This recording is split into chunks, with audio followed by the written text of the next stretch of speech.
ეს არის გადაცემა რატომ ვირჩევთ ევროპას, რომელსაც დღეს ნონა ქვლივიძე წარმოგიდგენთ. ევროკავშირთან ასოცირების ხელშეკრულება საქართველოს ენერგოსექტორსაც შეეხება და ამ სფეროში კონკურენციის გაზრდას გულისხმობს. მონოპოლისტი კომპანიების შეზღუდვის პარალელურად ბაზარზე ახალი ეკონომიკური სუბიექტები, ეგრეთ წოდებული ტრეიდერები უნდა გაჩნდნენ, რომლებიც ელექტროენერგიით და ბუნებრივი გაზის ყიდვა-გაყიდვით იქნებიან დაკავებული. მომხმარებელს კი მათი მეშვეობით მიეცემა საშუალება, რომ ელექტროენერგია და აირი იმ კომპანიისგან შეიძინონ, რომელიც მათ დაბალ ტარიფს და მაღალი ხარისხის სერვისს შესთავაზებს. ერთ ოთახში ვატყობთ გამათბობელით. ხო და მაშინ ადის ალბათ 1.70-80 ლარამდე. ხო და რა თქმა უნდა ძალიან ძვირია. თვეში საშუალოდ 200 კილოვატ ელექტროენერგიას მოიხმარს. ზამთარში ბუნებრივია დანახარჯი იზრდება და თელასის აბონენტით საფასურს ეგრეთ წოდებული საფეხურებრივი ტარიფის ყველაზე მაღალი განაკვეთით 1 კილოვატში თითქმის 15 თეთრს იხდის. ისევე როგორც თბილისში მცხოვრებს სხვა აბონენტებს დღეისათვის მას ერთადერთი არჩევანი აქვს. ელექტროენერგია თელასისგან უნდა შეიძინოს. თელასი ერთადერთი დისტრიბუტორია, რომელიც დენს დედაქალაქში ანაწილებს. ყველა კომპანია პირველად ყველა იწყებს, რომ დაბალი ტარიფი იქნება და შემდეგ უკვე იმატებს ხოლმე ტარიფი, რა თქმა უნდა. ეს სწორედ ძალიან რთულია, უნდა იყოს სახელმწიფო უნდა ზრუნავდეს დაბალანსებაზე და არა კომპანიები. 2017 წლიდან ელექტროენერგიის და ბუნებრივი აირის მომხმარებელი მხოლოდ ერთ მონოპოლისტ მომწოდებელზე აღარ იქნება დამოკიდებული. მას თავისუფალი არჩევანის საშუალება გაუჩნდება. აბონენტს შეეძლება ბაზარზე არსებული ენერგოკომპანიების შეთავაზებულ ფასებს გადახედოს და მომწოდებელი კომპანია ტარიფისა და მომსახურების ხარისხის მიხედვით აირჩიოს. არჩევანის უფლება საქართველოს მოქალაქეებს ევროპულ ენერგეტიკულ გაერთიანებაში გაწევრიანებამ უნდა მისცეს. საქართველოს აიღო ვალდებულება რომ საქართველოში მოქმედი რეგულაციები გახადოს თავსებადი ევროკავშირის ენერგორეგულაციებთან და ეს უნდა განისაზღვროს სწორედ ამ ხელშეკრულებით და იმ ვადებში და იმ პირობებით, როგორც არის განსაზღვრული ასოცირების შესახებ ხელშეკრულებით. ეს არის ლიბერალური ბაზრის მოდელი, სადაც ძალიან გაიზრდება კონკურენციის ნაწილი, ანუ მომხმარებელს ექნება არჩევანის უფლება მომწოდებლების. არსებობს მომხმარებელთა გადართვის წესები, თუ რომელ მიმწოდებელს ირჩევს მომხმარებელი და რა პირობით, რა ტარიფით ურჩევნია მან ისარგებლოს. კერძო მომხმარებელი, რომელიც თქვათ 300 კილოვატს ხმარობ, თვეში ჩემი მოხმარე, მეც კი უნდა მქონდეს მომწოდებლის არჩევის უფლება და მომწოდებლებში უნდა იყოს კონკურენცია და მე არ უნდა ვიყო ვალდებული, რომ მაინც და მაინც ელიეს თელასისგან ვიყიდო ელექტროენერგია. შემიძლია წავიდე და პირდაპირ ენგურიდან ვიყიდო. ეს არც თუ მარტივი ცვლილებები, თუ სწორად წარიმართა და ბაზარიც ლიბერალური გახდა, ელექტროენერგიის მიწოდებისთვის ბაზარზე ახალი მოვაჭრეები, ეგრეთ წოდებული ტრეიდერები გაჩნდებიან, რომლებიც ელექტროენერგიის და გაზის ყიდვა-გაყიდვით იქნებიან დაკავებული. შესაძლებელია ტრეიდერი იყოს ლიცენზირებული, შესაძლებელია მისი სერტიფიცირება, ეს უკვე სახელმწიფოებზეა დამოკიდებული, თქვათ, რომელ მოდელს აირჩევენ. ამჟამად ქვეყანაში ელექტროენერგიას აბონენტებს 3 კერძო კომპანია აწვდის. თელასი, რომელიც ელექტროენერგიას თბილისში ანაწილებს, კახეთის ენერგოკომპანია და ენერგოპრო, რომელიც დენით დანარჩენ რეგიონებს ამარაგებს. თელასი და ენერგოპრო ასევე ფლობენ ჰესებსაც და გადამცემ ხაზებსაც. მათ ერთდროულად გამანაწილებლის და მიმწოდებლის ფუნქცია, როგორც ეს დღეს აქვთ, ბაზრის ახალი მოდელით აღარ ექნებათ. კიდევ უფრო მონოპოლიზირებულია ქვეყანაში ბუნებრივი აირის სექტორი.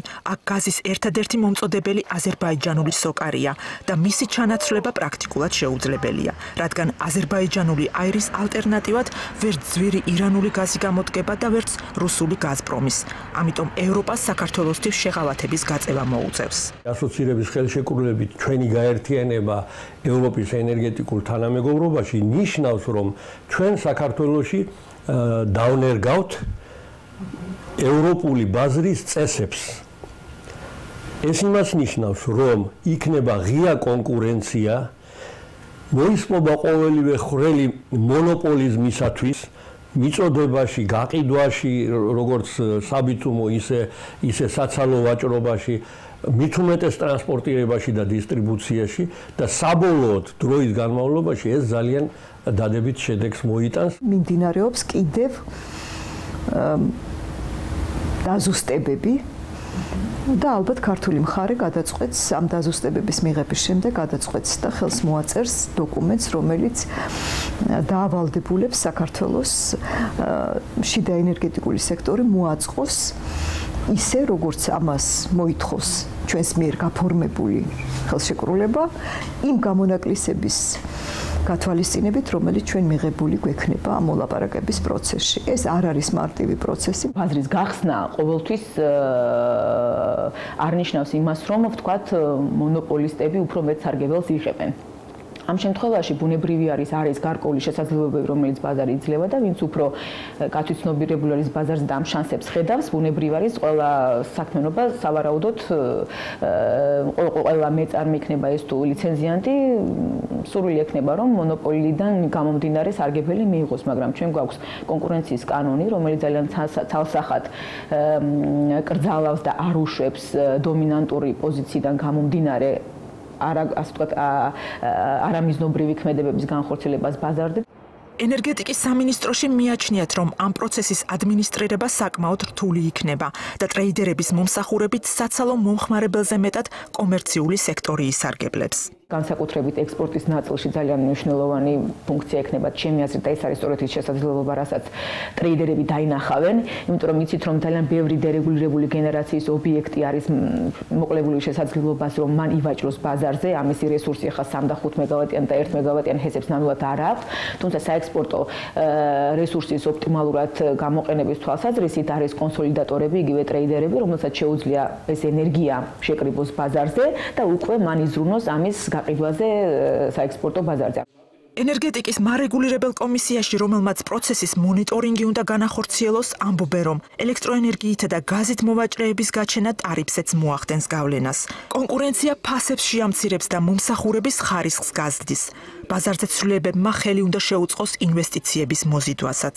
ეს სისტემები და ეს მეთოდოლოგიები აძლევს ინვესტორს საშუალებას, რომ რეალურად მის მიერ ჩადებული ინვესტიცია ტარიფის საშუალებით ამოიღოს და მიიღოს ასევე ის სამართლიანი მოგება, რომელსაც დაუწესებს მას კომისია. რეალურად ეს არის ერთ-ერთი მთავარი მოტივატორი, რომ მან რეალურად იცის ყოველ ჩადებულ ლარში თუ დოლარში რას მიიღებს ის უკუგებას და შესაბამისად, რა თქმა უნდა, მთავარი მოტივატორი არის სწორედ ეს, რომ ინვესტორი შემოდის სტაბილურ გარემოში, სტაბილურ თამაშის წესებს თამაშობს.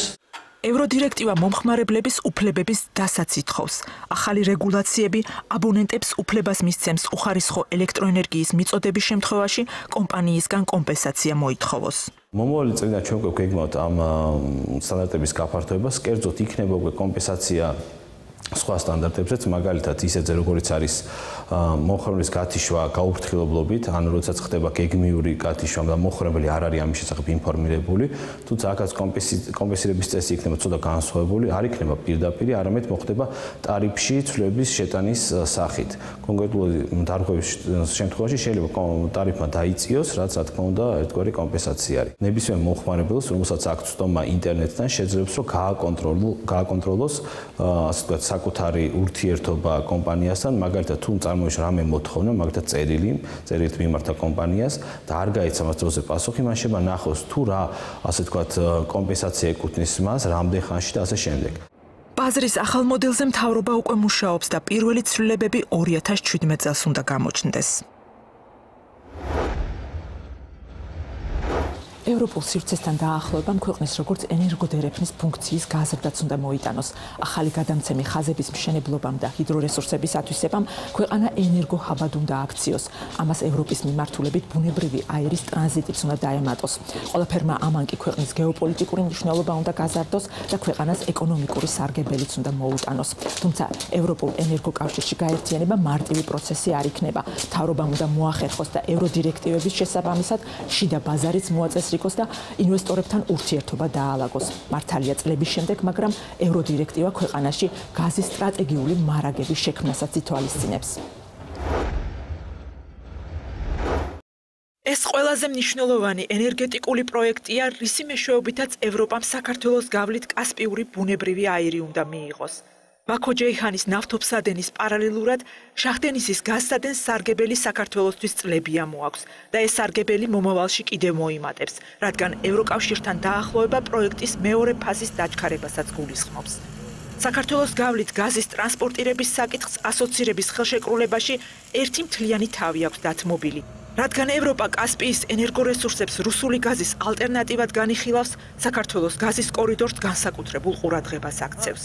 ევროპა შეძლებს 2020-ისთვის რომ კასპიიდან პირველი გაზი მიიღოს ევროკავშირის ბაზარმა, რაც შეეხება შემდგომ პროექტს და მისი გაფართოების პერსპექტივებს, ამ შემთხვევაში თურქმენეთის რესურსი არის ძალიან მნიშვნელოვანი, თქვენ მოგეხსენებოდა და ტრანსკასპიური მილსადენის მშენებლობაზე ძალიან დიდ პოლიტიკურ მხარდაჭერის დემონსტრებას აკეთებს ევროკავშირი და ცალსახარი ის რომ ეს კორიდორი, რომელშიც გაერთიანებული არის რამოდენიმე ქვეყანა, აზერბაიჯანი, საქართველო, თურქეთი, შავი ზღვის ალტერნატივაც არსებობს, დიდი შანსები არის რომ ირანიც როგორც რესურსული ბაზა ამ კორიდორს მიებას. ჩვენზე 100% არაფერი არის დამოკიდებული, მაგრამ მნიშვნელოვან ნაწილად საქართველოს გარეშე ამ იდეის განხორციელება არის წარმოუდგენელი, ასე რომ ჩვენ ძალიან თანმიმდევრული, ძალიან ზომიერი პოლიტიკა გვმართებს იმისთვის, რომ სტაბილურობასთან და ეფექტურ, ასე ვთქვათ, მართლობასთან ერთად აი ამ პროექტის უცვლელი მონაწილე გავხდეთ ბევრი ათწლეულების განმავლობაში და ბუნებრივად ის ველოდებით სარგებლოსაც.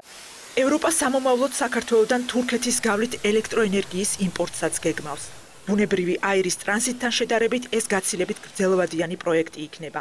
თუმცა სახელმწიფო ელექტროსისტემაში აცხადებენ, რომ ახალი ჰესებისა და გადამცემი ხაზების აშენების შემდეგ ელექტროენერგიის ევროპაში გატანა ტექნიკურად შესაძლებელი გახდება. არ ვლაპარაკობთ, რომ ზუსტად ის ელექტროენერგია, რომელიც გამომუშავდება საქართველოში, შეიძლება საბოლოოდ მოხდეს გერმანიაში, თუმცა ამის საშუალება არსებობს, რომ ჩვენ გავიტანოთ თურქეთში, თურქეთის ელექტროენერგია გაიცვალოს შემდეგ ევროპულ ელექტროენერგიაზე და ფაქტიურად გამოდის, რომ ჩვენი ელექტროენერგია აბალანსებს იმ გაზდილ მოხმარებას, რომელიც არა მარტო თურქეთში, არამედ ევროპის ქვეყნებშიც არის და ეს შესაძლებლობებიც გაგვაჩნია. საინვესტიციო გარემო ზოგადად, კარგი პროექტები და ხელმისაწვდომობა საექსპორტო ბაზრებზე, ეს არის ის სამ ქვაკუთხედი, ასე ვთქვათ, სამი ძირითადი წინაპირობა, რომელიც საბოლოო ჯამში იმ ამოცანის რეალიზებაში დაგვეხმარება, რაც გვაქვს.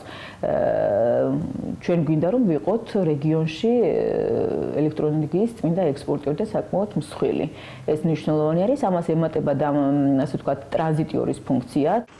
თუმცა ექსპერტები მიიჩნევენ, რომ ევროპული კანონმდებლობის პირდაპირ გადმოტანა საფრთხის შემცველი შეიძლება აღმოჩნდეს და ქვეყანას ენერგომომარაგებაში პრობლემები შეექმნას, განსაკუთრებით გაზით მომარაგების სფეროში. გაზის მონოპოლის მომწოდებელთან საქართველოს გრძელვადიანი ხელშეკრულება აქვს გაფორმებული და მისი დარღვევა ამ ეტაპზე თითქმის შეუძლებელია.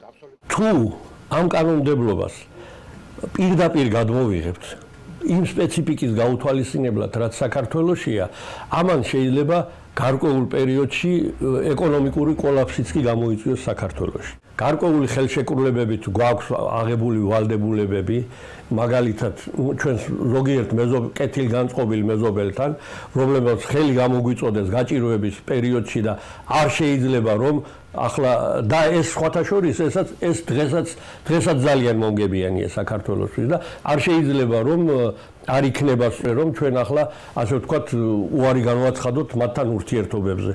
ევროპა ერთიან სივრცეს წარმოადგენს და მის საზღვრებში ტრანზიტი არ შეიძლება ხორციელდებოდეს. შესაბამისად, ევროპული კანონმდებლობის საქართველოში გადმოტანა ქვეყნისთვის ტრანზიტიდან შემოსავლების დაკარგვას ნიშნავს.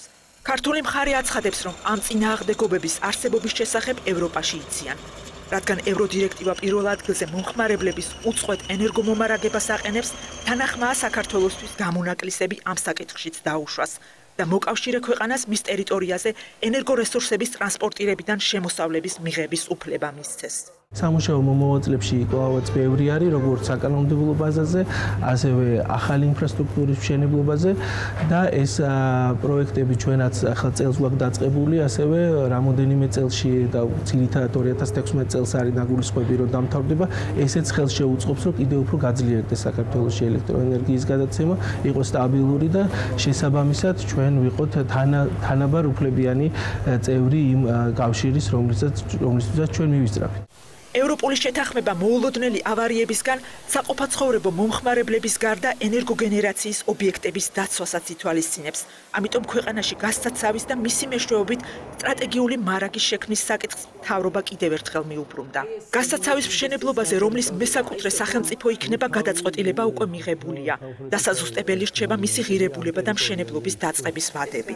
ელექტროგენერაციას და საყოფაცხოვრებო მომხმარებელს გარანტირებული მიწოდება უნდა ჰქონდეს ნებისმიერი კატასტროფის შემთხვევაში.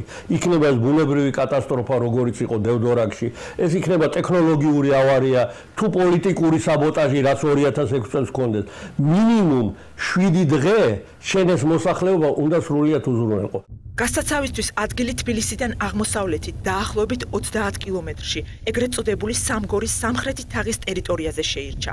ევროპა ითხოვს, რომ გასაცავის მშენებლობა 2023 წლამდე დასრულებული იყოს. გასაცავის მშენებლობისთვის ეს ტერიტორია შეარჩიეს. ზუსტად ამ ადგილას მიწის ქვეშ უზარმაზარი რეზერვუარები უნდა გაკეთდეს, საიდანაც გაზმომარაგებას ქვეყანა ავარიების შემთხვევაში შეძლებს. ჩვენი მომწოდებელი, როგორც წესი, თითქმის თანაბრად გვაწვდის გაზს ზამთარში და ზაფხულის განმავლობაში. მაშინ, როდესაც ჩვენი მოხმარება მინიმუმ 4-ჯერ მეტია ზამთარში, ვიდრე ზაფხულში. ამიტომ იძულებული ვართ ის გაზი, რომელსაც ჩვენ ტრანზიტის საფასურად შედარებით შეღავათიან ფასებში ვიღებთ, ზაფხულში გავყიდოთ და მერე ზამთარში ვიყიდოთ იმპორტირებული ძვირადღირებული გაზი. აი ეს მოგცემს საშუალებას, რომ ზაფხულში გაზის ნამეტი დავაკონსერვოთ, შევინახოთ და ზამთარში გამოვიყენოთ ისევ ჩვენი მოსახლეობისა და ისევ ელექტროენერგეტიკისათვის. საერთაშორისო ენერგეტიკულ გაერთიანებაში გაწევრიანება საქართველოსთვის მარტივი პროცესი არ იქნება.